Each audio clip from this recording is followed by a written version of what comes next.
Today on the Wealth Cafe, I want to dive into a topic and explore what happens when we need to plan for the unexpected. And we are going to talk about something today called the widow tax. And no, this isn't something your accountant is likely to manage. It's not going to come up on any of your tax forms. It's not a line item on your W-2, your W-4, or the return that you're getting ready to file. Now, the widow tax is something that we, especially as women, need to pay attention to.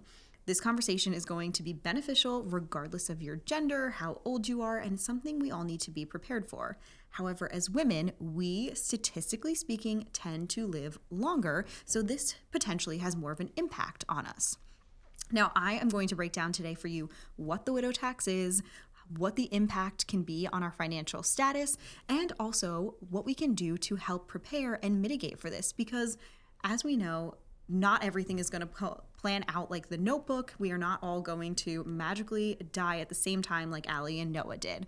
Although that would be great from a perspective of planning financially, that's typically not what happens. So at some point, one party in a marriage or relationship is typically going to pass away first. And I know this is a morbid topic, but my goal on this show is always to help you prepare financially, plan ahead, and really maximize your life while you are here. So then when the end comes, you're prepared and you don't have anything to worry about, or the next generation doesn't either.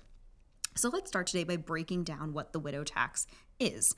Now, the widow tax, as I mentioned, it's not a line item. It is a concept that has been coming into play a lot more often now, especially as our lives have gotten longer between healthcare, different initiatives, that we are seeing our lives play out. And so what happens is we typically have one party that passes away first, and then the other one sees a significant increase in the taxation and the tax burden they have in the years following their significant other's death.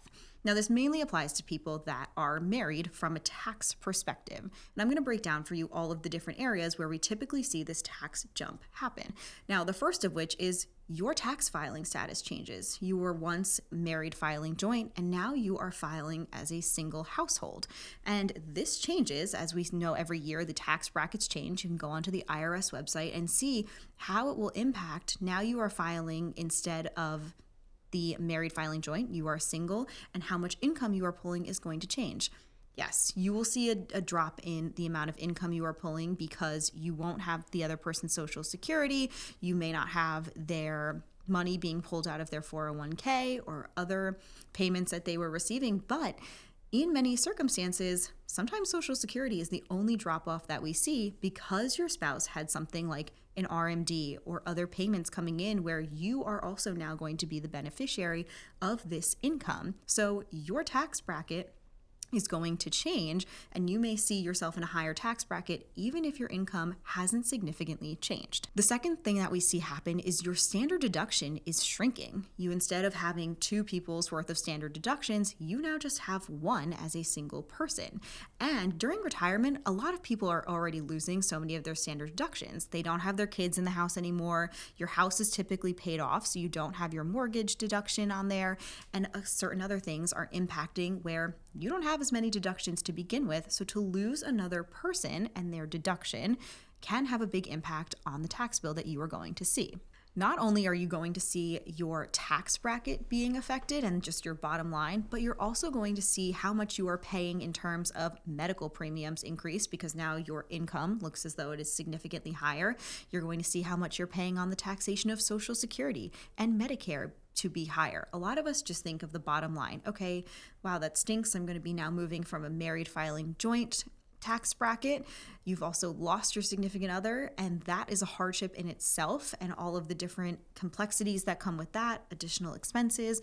But now you are also having to deal with the taxation that comes with you are now a single filer and having to bear all of these expenses alone. Now I want to pause and take a minute because it is so easy when talking about the widow tax to just focus on the finances. And as I briefly mentioned a moment ago, there's the emotional side of this, right? Seeing the bottom line of, yes, it'll be more expensive potentially to lose a significant other. That's one thing to face. However, there is such a hardship that comes with also losing your significant other. You're losing your partner who you expected to spend retirement with.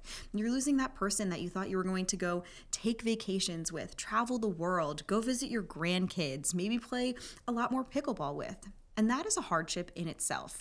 Now, the widow tax can be a number that we can sit here and talk about all day long, but we also need to factor in the emotional side of things and how that's going to shift the way you spend your money. I see so many people who they lose their significant other, and it really impacts their retirement and shapes how they are then living those golden years.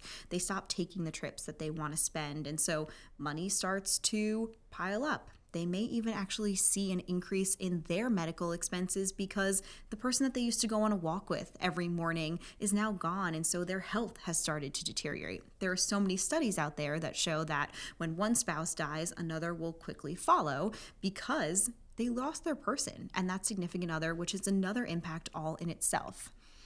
Now, as we are having this conversation and as you are talking about this with your financial professionals, whether it's your estate attorney, your accountant, your financial advisor, don't forget that there is an emotional side to this. It is so easy to just look at the numbers, to sit there and say, well, how do we plan from a tax perspective? How do we make sure that we are maximizing this because one day one of us is going to be alone? I also want you to pause and take a moment and say, you know what, this is going to be a difficult conversation to have now, when it happens, and into the future. But the biggest thing is to continue to have these conversations so you are prepared for yourself, for whoever passes away first, and so they know when they are leaving that you're in good hands and that things are set up, and also for the next generation. The last piece of this I want to dive into today is, what do we do then to prepare for this? Yes, there is the emotional side that you need to think of, and that's when you're going to need to lean on your support system, those around you, both now and into the future. But I'm going to talk mainly today about the financial side of things.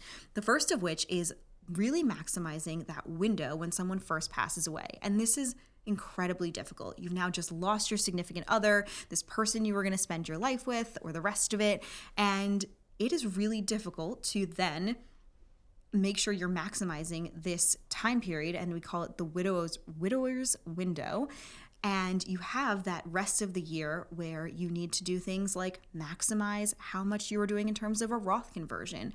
Work with your financial team and say, hey, I just lost my significant other, and this is the time period when you really want to lean on them. Because this is such an emotional time, this is when you want to make sure you are surrounded by the right people between your estate attorney, your accountant, and your financial advisor, so they can do all of the work, so you can step away and still grieve and mourn this person, and they can sit back and say, okay, we know what to do in this situation. And this is when having the right financial team can make such a difference, because they will help you maximize that time period and the rest of the year after your spouse has passed away. So if they pass away in March, you have until December 31st in most cases to make a lot of decisions and do a lot of action items. You also have this window now when there are a lot of things that you can be doing to prepare regardless of who passes away first. The first of which is to consider doing Roth conversions.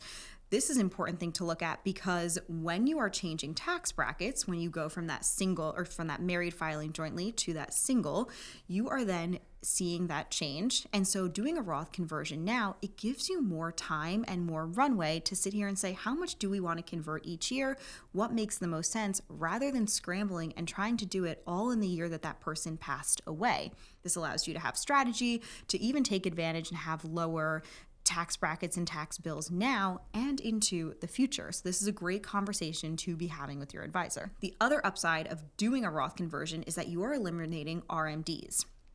Now, I've talked about this on other episodes, but one of the most difficult assets to inherit is a traditional IRA. And that's because you have to do things like take RMDs. If it's not your spouse, you are then subject to time frame on when you have to do this. But today I want to focus on the RMD portion of things. And so you would need to continue to take these RMDs, and you are then adding to the amount of taxable income that you need to take each year. We'll dive into this more on a separate episode, but for the sake of, if you do a Roth conversion, you then have more flexibility and don't have to worry of, oh my goodness, I need to pull out money for funeral expenses, for additional trips and travel, or things that you want to do now that you may have some more flexibility in your life. I've seen a lot of people who were caretakers towards the end for their spouse, and they say, you know what, I know my spouse would have wanted me to live my life to the fullest, so they decide to take more trips. However, if you are pulling this money out of your IRA or your 401k,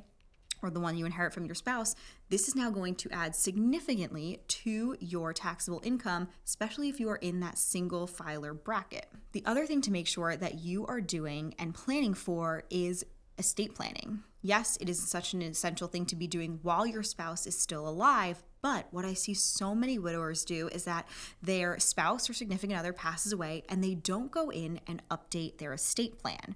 Now, it's different when you are passing from one spouse to another. The taxation rules are very different. However, when you are then passing to kids, grandkids, different charities or organizations, your tax burden looks very different and what they will be facing down the road. It is essential to start working with your team now and say, okay, what does it look like for the next generation? And what are changes that I need to make in my life, whether it's doing more Roth conversions, whether it's being strategic about the assets you now spend during your retirement years to make sure that you are passing things on in the most strategic and tax efficient way to that next generation. And like I said, this is a two-part equation. So you want to make sure you are doing this while your spouse is still alive. And you also have the plan for, okay, what changes are we going to make and how do we want things to be structured when your spouse passes away, and making sure you update those documents when it happens. I know we have covered a very emotional topic today and one that so many of us don't want to face, but the key to facing the widower's tax and minimizing this tax burden is planning early and also doing so without fear. It is so empowering to continue to have these conversations, to get educated, and to start now. The more time you have to plan and prepare, the better. Things are going to change in your life, in the taxation rules, and you're going to continue to evolve and have this conversation. But make sure that you are communicating with your financial team, having open conversations, and continuing to face this head on to make the max of your retirement lifestyle and everything that you have worked so hard for. Thanks for joining us today on the Wealth Cafe, and I look forward to seeing you again next time.